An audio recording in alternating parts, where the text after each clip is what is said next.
It's 3 a.m. You're lying awake, staring at the ceiling. Your mind replays every financial nightmare it can invent. The car could break down. Your laptop might die. A surprise medical bill. The kind of ordinary chaos that always seems to strike when you can least afford it. But what if there was a specific number, a single, concrete milestone that could make all of that worry fade? Not millions, not even six figures, just $10,000. Because once you save your first $10,000, something extraordinary happens. Not just in your bank account, but in your mind. In this story, we'll uncover why your first $10,000 is the hardest, yet most transformative, money you'll ever earn. We'll explore how it changes your psychology, rewires your relationship with risk, and quietly unlocks a new way of thinking about life, opportunity, and freedom. By the end, you'll understand why the real value of $10,000 isn't in what it buys, but in what it changes inside you. Chapter 1. Life before the cushion. Before $10,000, life feels like a constant negotiation with anxiety. Every purchase is a calculation. At the grocery store, you compare name brands with generics, like a chess player trying to stay one move ahead of disaster. A $25 dinner with friends becomes a financial risk assessment. This is what economists call financial fragility, living one unexpected bill away from crisis.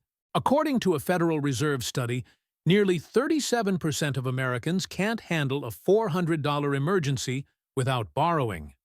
That statistic isn't about irresponsibility. It's about bandwidth. When survival dominates your thinking, there's no room left for planning. You're not lazy. Your brain is simply trapped in defense mode. But the day you reach that first $10,000, something profound shifts. The storm quiets. Your mind, once consumed by fear, begins to think in possibilities. That's the moment money stops being a leash and starts becoming leverage. Chapter 2. The Psychology of Security. Psychologists have long understood the relationship between safety and clarity. When you live without a cushion, your brain produces more cortisol, the stress hormone. It keeps you alert, but also anxious, impulsive, reactive. Neuroscientists have found that financial insecurity literally changes how we process decisions. Your prefrontal cortex, the part responsible for logic, is hijacked by short-term fear. But when you finally build a small safety net, say $10,000, that stress response subsides. Your brain rewires. You don't wake up terrified of bills anymore. You stop reacting and start strategizing. It's subtle but revolutionary. Instead of making decisions from fear, you make them from confidence. That shift doesn't just affect your wallet. It affects your sleep, your focus, your relationships. Because financial safety isn't really about money. It's about peace. Chapter 3. The Hidden Mathematics of Power. Let's talk about why $10,000 specifically matters. Mathematically, it's enough to protect you from about 90% of common financial emergencies: car repairs, medical bills, job loss, travel issues. For most people, this number represents 3 to 6 months of living expenses. And once you hit it, you move from fragile to resilient. But the real magic begins when you stop seeing $10,000 as just protection and start seeing it as potential. That money can now work for you. Invested in a basic index fund, $10,000 growing at 8% per year becomes $21,000 in a decade, without you adding a single extra cent. Add small, consistent contributions, and it snowballs into something far greater. This is how wealth is actually built. Not through luck or timing, but through consistency meeting compound growth. And that first $10,000? It's your ticket out of survival mode and into strategy mode. Chapter 4. The Identity Shift. Most people think saving is about discipline. It's not. It's about identity. The hardest part isn't putting away the money. It's becoming the kind of person who does. When you start seeing yourself as someone who saves, everything changes. You start spotting small inefficiencies. You skip purchases that don't serve you. You think in months, not weekends. Behavioral economists call this the identity loop. Your actions shape your beliefs, and your beliefs reinforce your actions. Saving $10,000 proves something to yourself that can't be faked. You are capable of delayed gratification. And that single mindset shift separates the financially independent from the perpetually struggling. Because after you save your first $10,000, saving the next $10,000 feels almost automatic. Chapter 5. The Emergency Fund Effect. Here's where psychology meets practicality. Researchers call it the emergency fund effect, the mental calm that comes from knowing you can handle unexpected problems. Ironically, most people who save $10,000 rarely spend it on emergencies. Instead, they spend it on opportunities. A career course, a small business, a move to a better city. When your survival is secured, your brain shifts its attention from threats to possibilities. That's when creativity and confidence return. You negotiate better.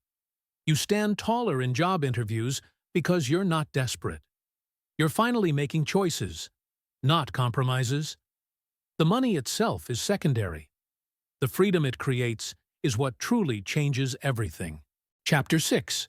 From Fear to Flexibility. Imagine your car breaks down. For someone living paycheck to paycheck, that check engine light feels like a countdown to disaster.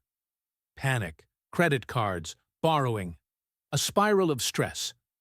But for someone with $10,000 in the bank, it's just an inconvenience, a problem to solve, not a crisis to survive. That subtle difference, from panic to mild annoyance, is what defines financial peace. It's the moment you realize that emergencies don't have to derail your life. And that feeling is priceless. It's not about luxury. It's about breathing room. The space to make rational, calm decisions instead of desperate ones. The room to think clearly, to pause, to choose. That's what real wealth feels like. Not extravagance, but ease. Chapter 7. The Confidence Dividend. Money doesn't just buy security. It buys posture. When you know you can walk away from a bad deal, you negotiate differently.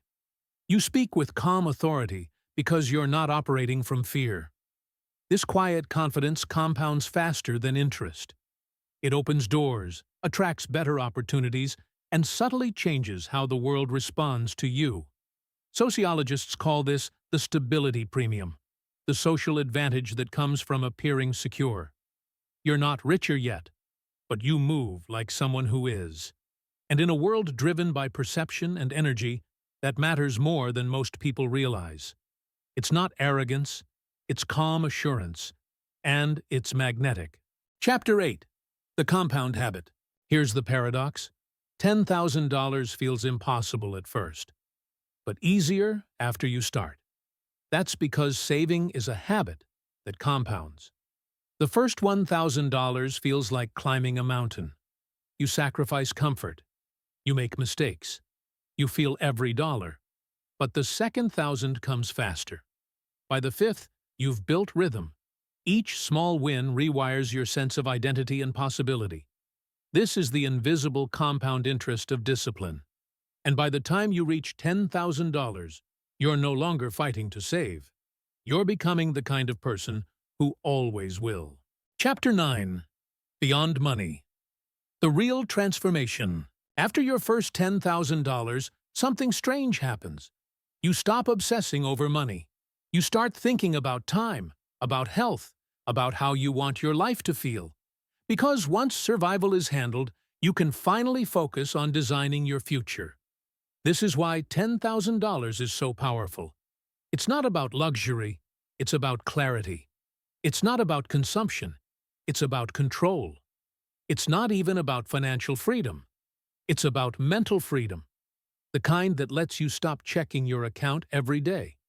The kind that gives you permission to think big again. That's what people rarely tell you about saving. The reward isn't the number in your bank account. It's the peace in your mind. $10,000 is more than a milestone.